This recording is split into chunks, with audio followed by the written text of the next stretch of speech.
Ce message vous est présenté par l'Assemblée chrétienne Le Tabernacle. www.letabernacle.net 1 Timothée 6, 11, Paul va dire, enfant Timothée, pour toi, homme de Dieu, fuis ces choses. Et recherche quoi? La justice, la piété, la foi, la charité, la patience et la douceur.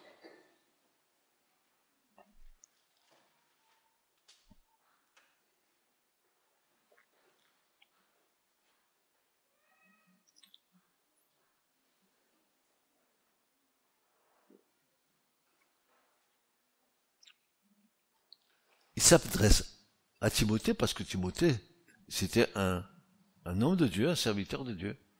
Mais cette chose s'adresse à chacun d'entre nous parce que nous servons tous Dieu.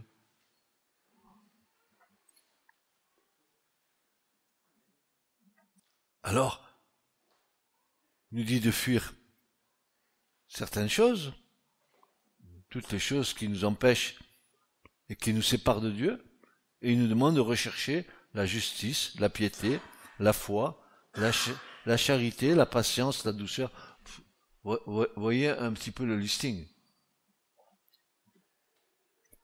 Examine tout ce que Paul cite et regarde si tu es dans ce fil.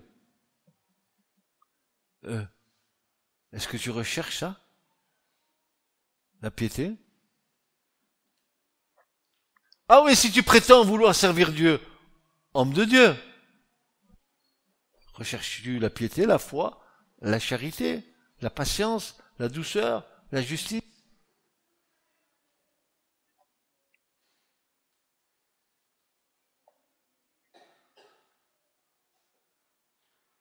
Il a écrit aussi à Tite que la grâce que Dieu nous a faite en Jésus-Christ nous enseigne à vivre dans le monde selon la sagesse, la justice et la piété.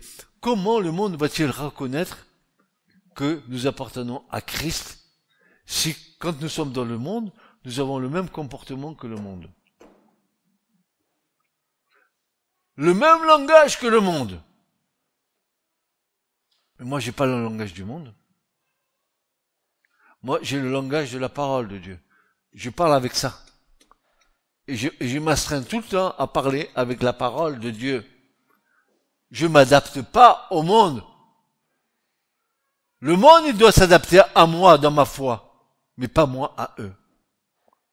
Parce que, qu'est-ce qu'il y a entre la lumière et les ténèbres?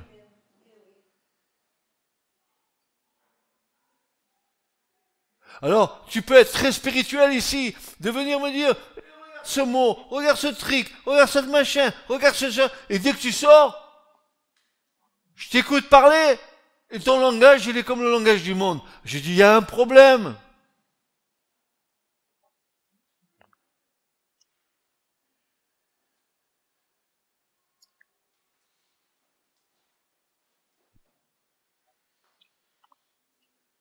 En fait, la piété est un état d'esprit et une règle de vie.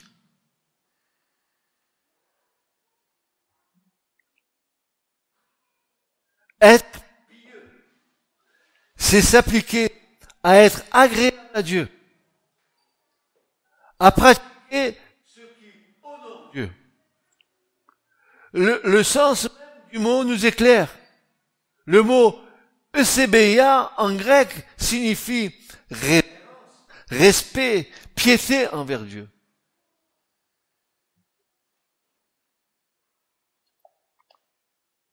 Hébreux 12, 28 nous dit, c'est pourquoi, recevant un royaume inébranlable, montrons notre reconnaissance en rendant à Dieu un culte qui lui soit agréable, avec piété et avec crainte, un culte qui lui soit agréable avec piété et avec crainte.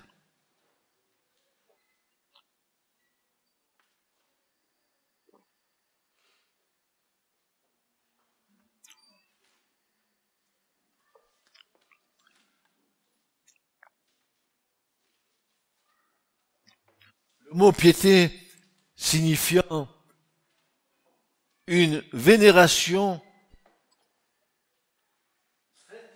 d'affection et de respect envers Dieu.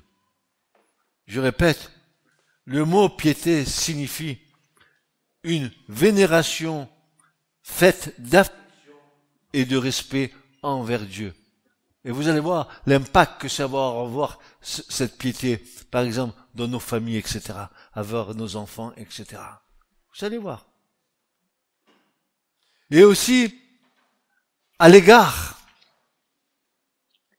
des nôtres, de nos familles, de nos enfants.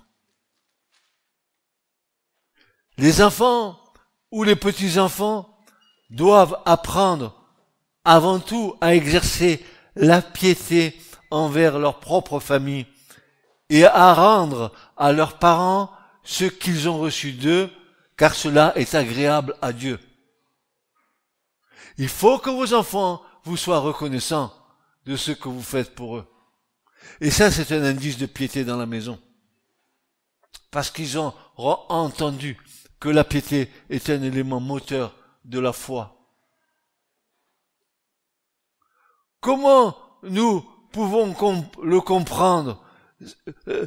Comment nous pouvons le comprendre? La piété envers Dieu, c'est l'honneur, la vénération, le respect que nous lui rendons par une conduite appropriée. Et la piété à l'égard de nos parents, c'est le respect, l'affection et l'aide que nous leur apportons. Ça fait partie de la 1 Timothée 5,4.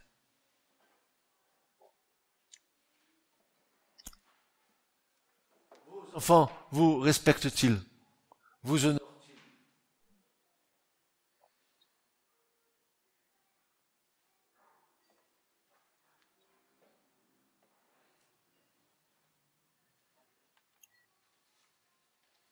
La piété à l'égard de nos parents, c'est le respect et l'affection et l'aide que nous leur apportons. Il y en a ainsi de même pour les enfants vis-à-vis des parents. Mais encore faut-il qu'ils soient élevés dans le Seigneur pour comprendre ces choses-là. Donc vous voyez bien que la piété ne se vit pas seulement dans l'Église ou dans notre relation avec Dieu, elle se vit d'une manière communautaire, d'abord dans nos maisons. Et je vous ai toujours dit que si nos maisons et nos familles sont fortes, l'Église sera forte.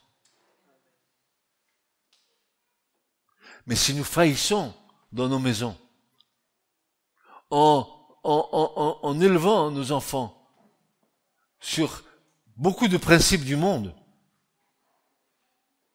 je ne dis pas que tout dans le monde est mauvais, mais les principes de Dieu sont supérieurs et d'ordre éternel. C'est bien mieux que le monde.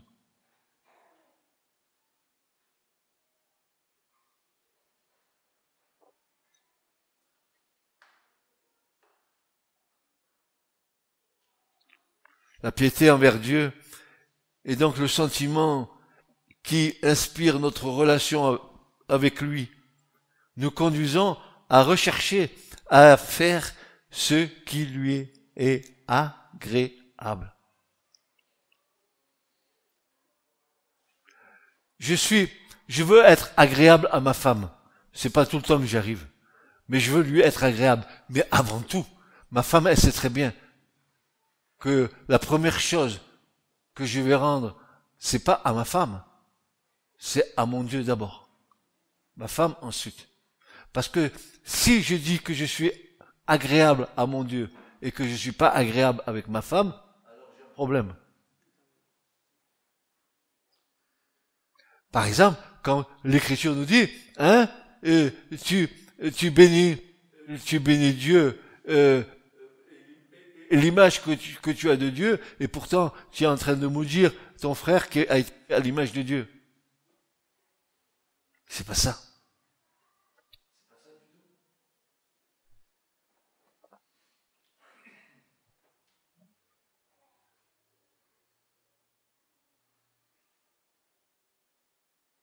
Alors, Paul, toujours, mais ce sacré Paul, il est partout, hein. Des fois, je lui dis, mais tu arrêtes, laisse la place aux autres. Mais non. Je vais vous faire une confidence. Il me tarde de le voir. J'espère que je vais le voir là-bas en haut. Vous savez où? Je vous donne l'adresse. Mais je préfère que vous ayez le code pour entrer, parce que la porte, elle est étroite.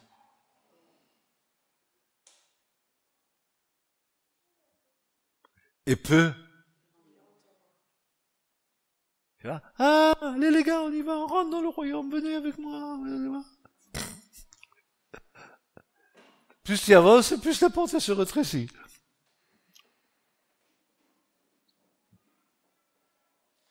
Voilà ce que Paul dit. Mais bien-aimés, je vous exhorte dans le Seigneur. Et je vais vous donner une bonne nouvelle. Tout de suite. Allez. Ayez sourire tout de suite. Souriez-moi. Parce que ce que je vais vous dire par la suite, parce que ce que Paul va vous dire par la suite, ça va vous faire moins sourire. Je vous exhorte donc, frères, par les compassions de Dieu, à offrir vos corps en sacrifice vivant. Ah, bam, bam, bam, bam, bam, bam, bam, bam. Ah, vous ne pourrez pas nous dire autre chose.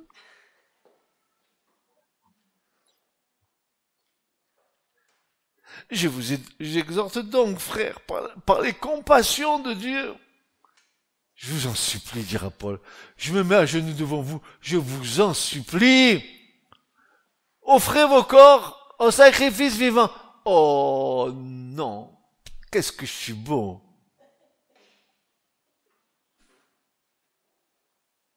Mon corps, je vis par lui.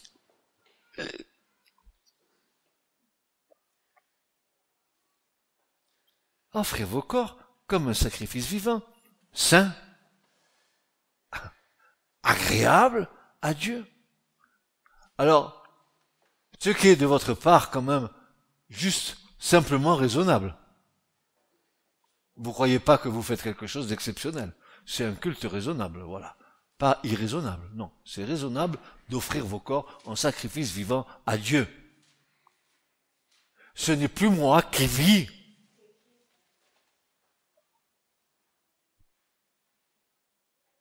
Et il continue. Allez, soyez sympas. Mes frères, ne vous conformez pas au siècle présent. Mais, je vous donne un conseil. Soyez transformés par le renouvellement spirituel de votre intelligence. Pourquoi faire? Pour connaître la volonté de Dieu, ce qui est bon, agréable et parfait. Vous vous rendez compte, frères et sœurs, si on pouvait vivre ça, on serait dans une félicité. On serait dans une béatitude. Comme dirait l'autre, tout baignerait dans l'huile. De l'onction, bien sûr.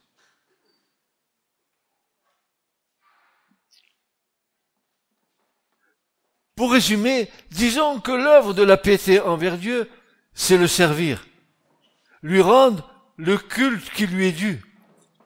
Cela peut se traduire par l'adoration, par la prière, les louanges et les actions de grâce, la méditation et l'écoute attentive de sa parole, une bonne conduite qui l'honore parmi les incroyants, la pratique de l'amour et de la miséricorde. C'est ça, exercer la piété.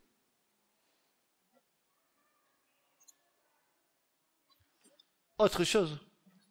Et ça, c'est la surprise du chef. Parce que tu t'attends pas à ça. Tu te dis, si les gens voient dans quel état d'esprit je vis ma foi, comment je suis consacré à Dieu, etc., peut-être ils vont avoir un regard compatissant sur moi. Tu te trompes.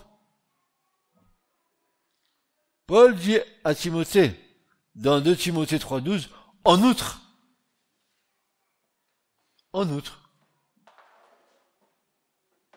tous ceux, et mes sœurs, et celles, mes sœurs, et celles, mes sœurs, et celles, Quoi? Qui veulent vivre pieusement en Jésus-Christ, hein, je continue, seront persécutés. Alors, si c'est ça, je veux pas de piété. J'ai pas envie d'être persécuté. Mais tu vis pieusement, mais tu es une nonne. Tu t'es retranché. Tu es dans une secte.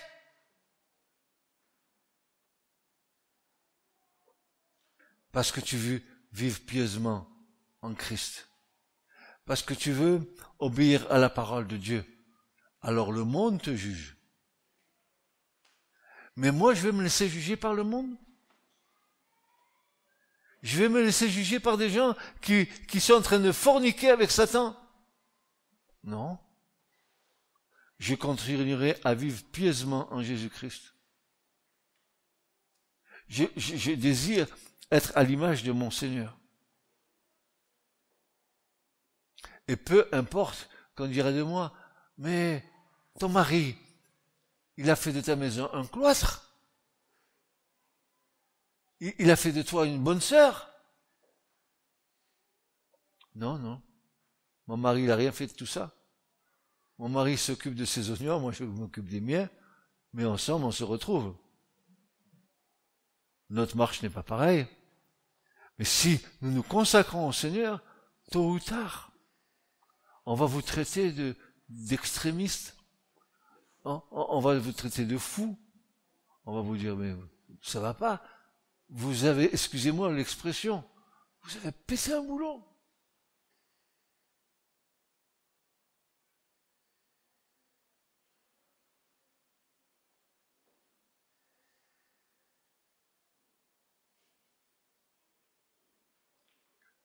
Notre choix étant fait, Dieu lui-même nous accorde tout ce qui contribue à la vie et à la piété. Car nous avons tout pleinement en Christ. Et il ne manquera pas de délivrer de l'épreuve tout homme et femme pieux. Pieux. Il ne manquera pas de les délivrer de l'épreuve. Quoi que tu passes. Si tu vis pour ton Seigneur, il te délivrera du problème dans lequel tu es.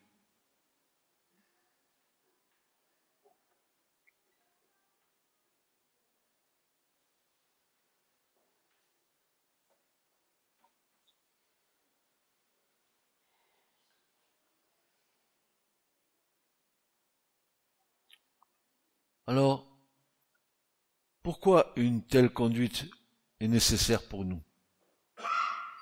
Pourquoi? Parce que la réponse est claire. L'assemblée, l'Église, est la colonne et l'appui de la vérité. Elle est le témoignage vivant du Dieu vivant.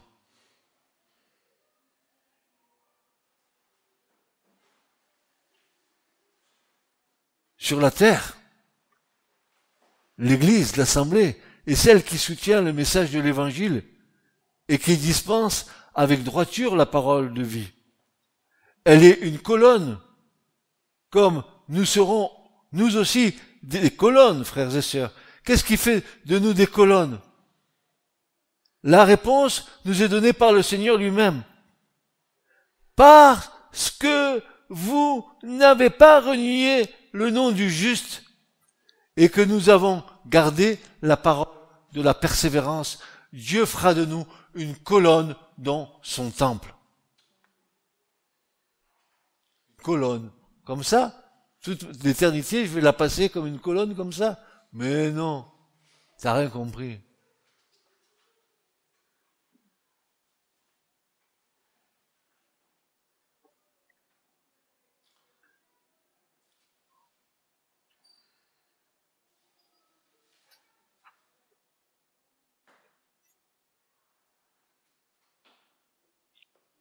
Et regardez ce que déclare le prophète.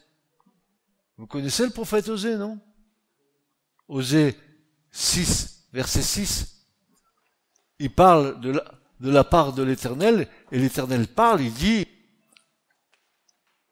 car je prends plaisir à la piété et non au sacrifice, à la connaissance de Dieu, plus qu'aux holocaustes.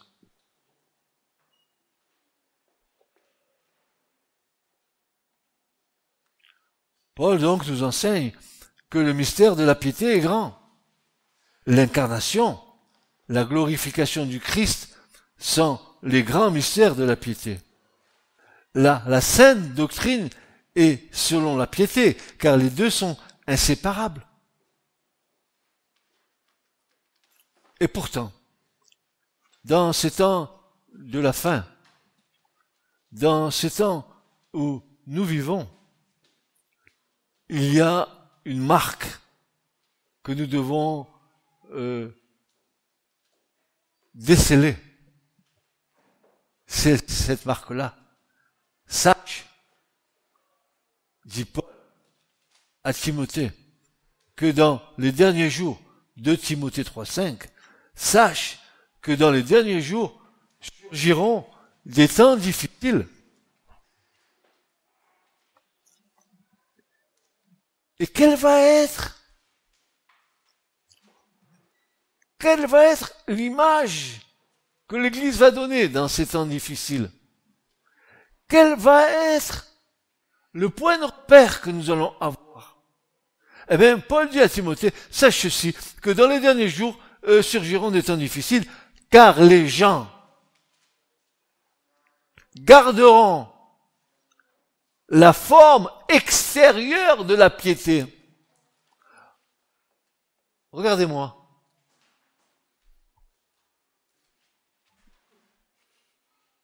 Mais ils en auront renié la puissance. Tu peux venir dans l'église. Tu peux venir dans l'église, faire de la gymnastique spirituelle, levant les bras, disant Alléluia, tas de choses, avec un cœur vide.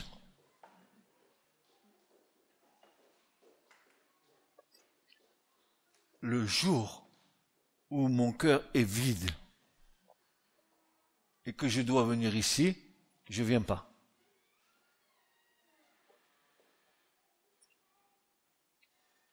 Parce que l'Éternel, c'est celui qui sonde les cœurs et les reins. Est-ce que je vais lui échapper?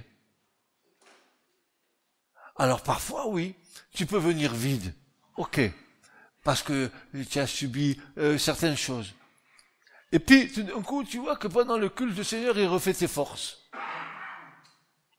Mais je parle d'un cœur vide, d'un cœur qui ne s'est pas rempli des choses de Dieu.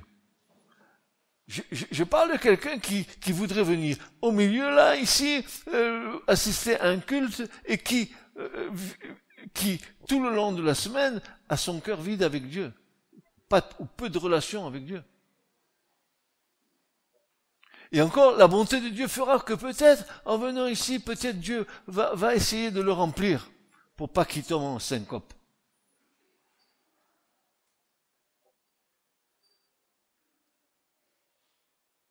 Oui, sache, mon brave Timothée, que dans les derniers jours, surgiront des temps difficiles, car les gens garderont la forme extérieure de la piété. La forme extérieure. Ils feront des exercices spirituels, une gymnastique spirituelle. Alléluia, amen, allez, wam, pam, pim, pam, hop. Mais el corazón está seco, sec.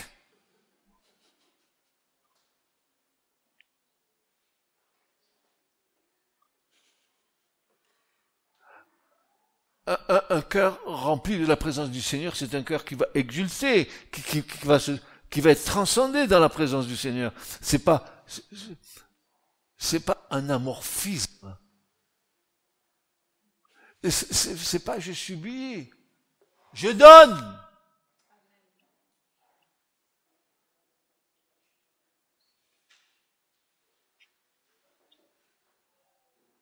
Il y a des gens qui peuvent laisser croire. Il y a des personnes qui peuvent laisser croire qu'ils sont des disciples de Christ, mais en réalité, ce n'est qu'une apparence. Ils cultivent la religion de l'apparence. Mais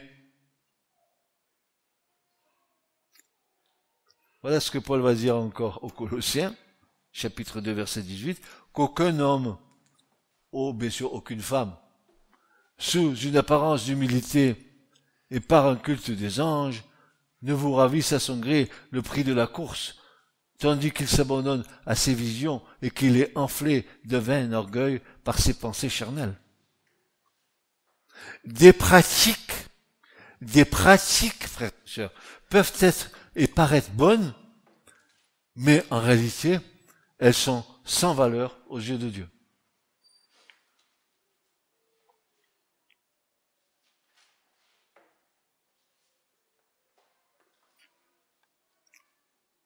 Ils ont en vérité une apparence de sagesse en ce qu'ils indiquent un culte volontaire, de l'humilité et le mépris du corps, mais ils sont sans aucun mérite et contribuent à la satisfaction de la chair.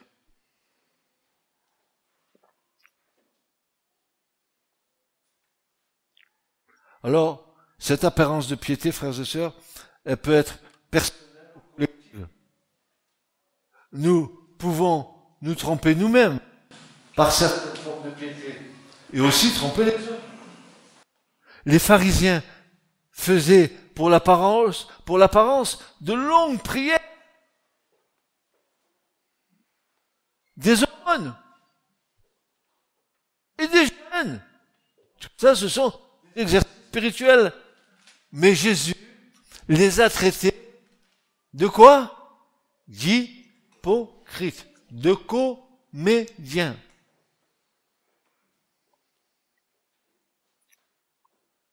Même leur zèle très actif pour faire des prosélytes était mauvais. Et Jésus va leur dire, malheur à vous, scribes et pharisiens hypocrites, parce que vous ressemblez à des sépulcres blanchis, à des tombeaux. Et pourtant, ils étaient beaux avec tous leurs atours, ces pharisiens.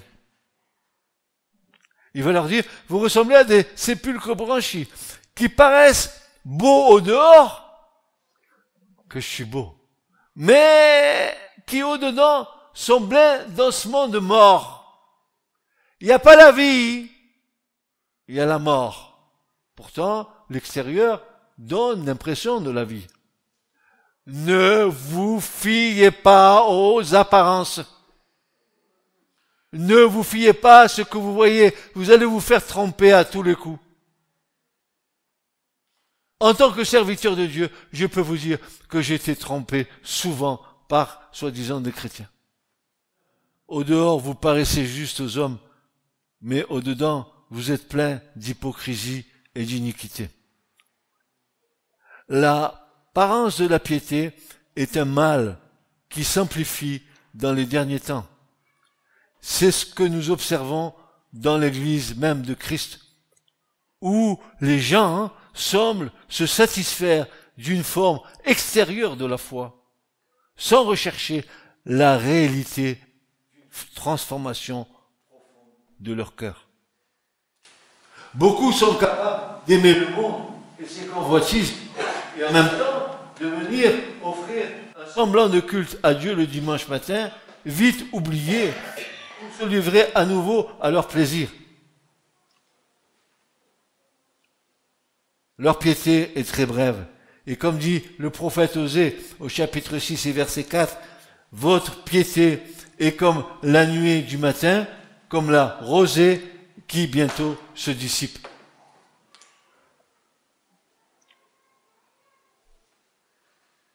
Je relis ça parce que c'est important.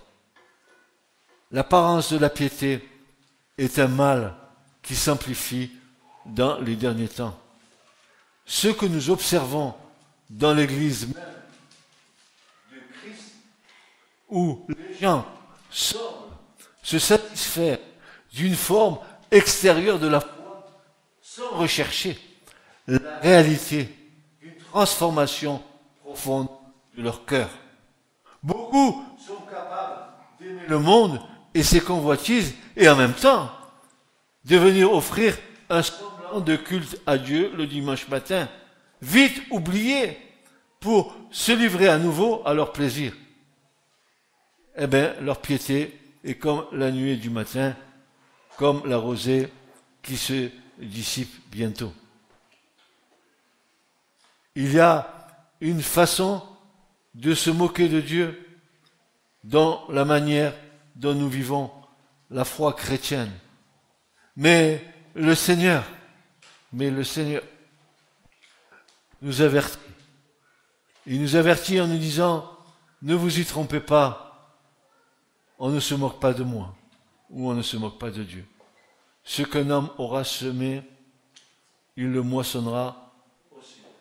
Celui qui sème pour sa chair, moissonnera de la chair la corruption, mais celui qui sème pour l'esprit, moissonnera de l'esprit la vie éternelle. Jésus reprochait sévèrement aux pharisiens leur apparence de piété. Il va leur dire, hypocrite, Ésaïe a bien prophétisé sur vous quand il a dit, ce peuple m'honore des lèvres, mais son cœur est éloigné de moi. C'est en vain qu'il m'honore en enseignant des préceptes qui sont des commandements d'hommes. Mes amis, soyons sincères et servons Dieu avec un cœur honnête. Ce qui est tombé dans la bonne terre, ce sont ceux qui, ayant entendu la parole avec un cœur honnête et bon, la retiennent et portent du fruit avec persévérance. Vous, dit le psalmiste, au psaume 97, versets 10 à 12, vous qui aimez l'Éternel, haïssez le mal. Il garde les âmes de ses fidèles. Il les délivre de la main des méchants. La lumière est semée pour le juste, et la joie pour ceux dont le cœur est droit. Juste, réjouissez-vous en l'Éternel, et célébrez par vos louanges, quoi? Célébrez sa sainteté.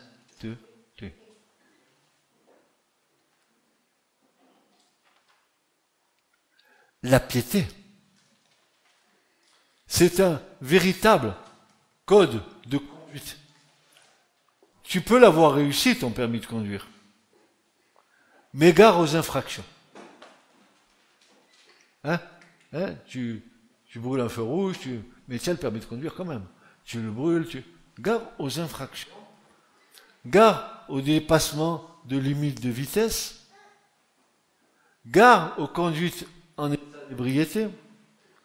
Gare aux queues de poisson. Gare au stationnement interdit. Et le nombre est exhaustif, car tu n'es pas à l'abri d'une sanction pénale.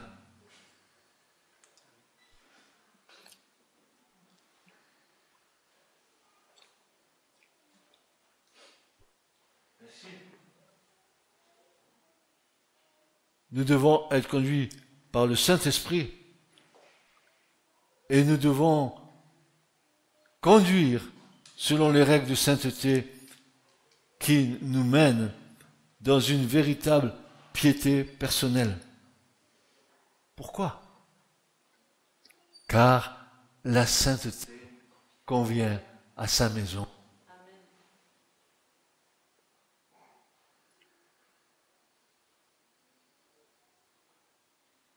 Il est bon de préciser ce que cela signifie.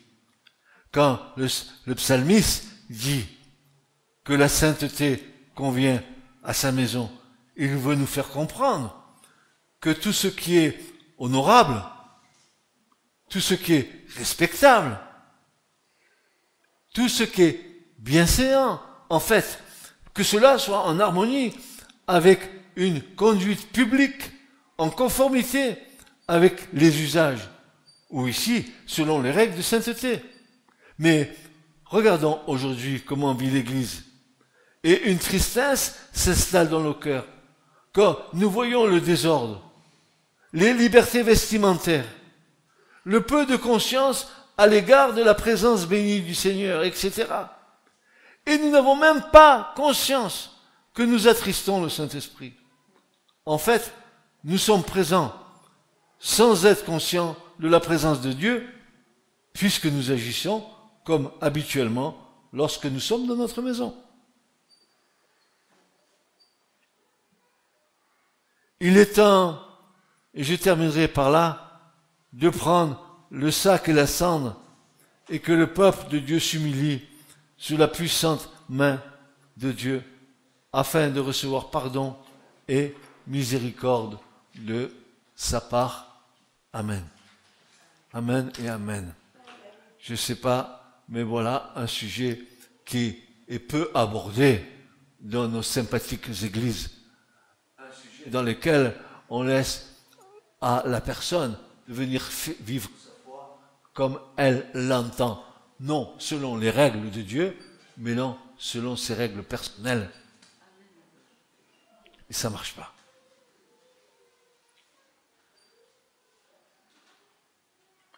Qui c'est qui a fait le service militaire ici? Personne, non? Alors vous ne savez pas ce que c'est que d'être dans la discipline. Au service militaire, tu ne peux pas faire ce que tu veux. Quand tu passes devant un officier ou un sous-officier, il faut que tu le salues. Quand tu t'adresses à ton inférieur, n'est-ce pas, pardon, à un sous-officier, tu t'adresses avec respect avec lui. Sinon, tu vas où? Eh ben, tu vas au Niouf. Tu sais ce que c'est que le Niouf? Ben, tu fais de la tôle, tu fais de la prison. À l'armée, tu fais de la prison, tu le sais, ça? Il y a des règles et une discipline. Et dans l'église du Seigneur, il n'y a pas de règles. On fait ce qu'on a envie, comme bon nous semble. J'ai vu, mais avec des larmes dans mes yeux, j'ai vu des personnes, des femmes venir avec des décolletés jusqu'ici, on leur voyait presque les fesses de l'autre côté. J'ai vu des hommes venir dans des cultes, on aurait dit qu'ils venaient de la plage, quoi. Mais qu'est-ce que c'est que ça? Mais qu'est-ce que c'est que ça? Quel respect on a de Dieu? Si Dieu dit aux Lévites, quand vous viendrez, vous vous présenterez, vous aurez des tuniques blanches qui iront jusqu'à vos pieds en bas, qu'on ne voie pas votre chair. Nous venons et nous nous présentons devant Dieu comme des mécréants. Et nous disons, Dieu va nous bénir. Tintin, rintintin. Tu ne béniras pas Dieu. Rien. Tu n'es pas soumis à aucune règle de la maison de Dieu et du royaume de Dieu. Vous croyez que les anges, n'est-ce pas, ils n'ont pas ce respect de Dieu. Quand ils se présentent devant Dieu, ils se couvrent le visage. Saint, Saint, Saint, l'Éternel. Et nous alors nous on vient. Oh Jésus, oh papa, petit papa. C'est vrai ou pas? Est-ce que c'est vrai? Est-ce que, si vous n'êtes pas d'accord, dites-le moi, est-ce que c'est vrai ou pas cette histoire?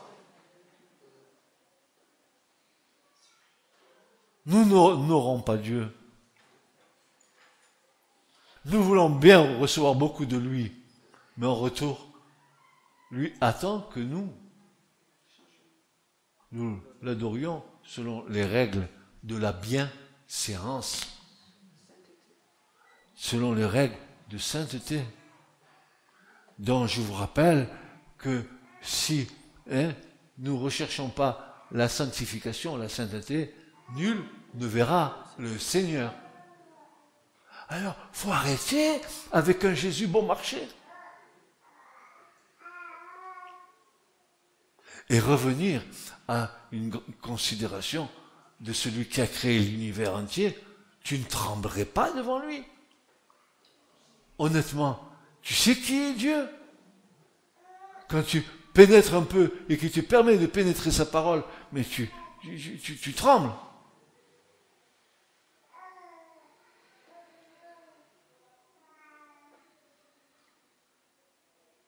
Donc nous avons encore à dire au Seigneur, Seigneur, qu'il soit fait selon ta volonté en moi. Aide-moi à obéir. D'abord, aide-moi à oublier ce que je suis. Petit miroir, suis-je le plus beau?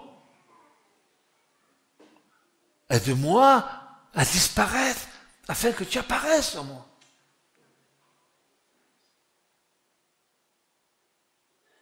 Vous ne voulez pas essayer de vivre ces choses?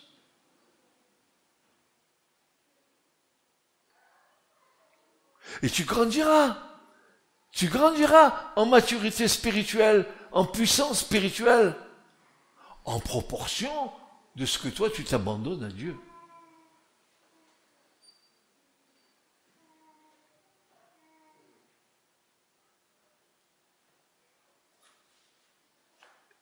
Je rappelle le titre du message, la piété, source de contentement.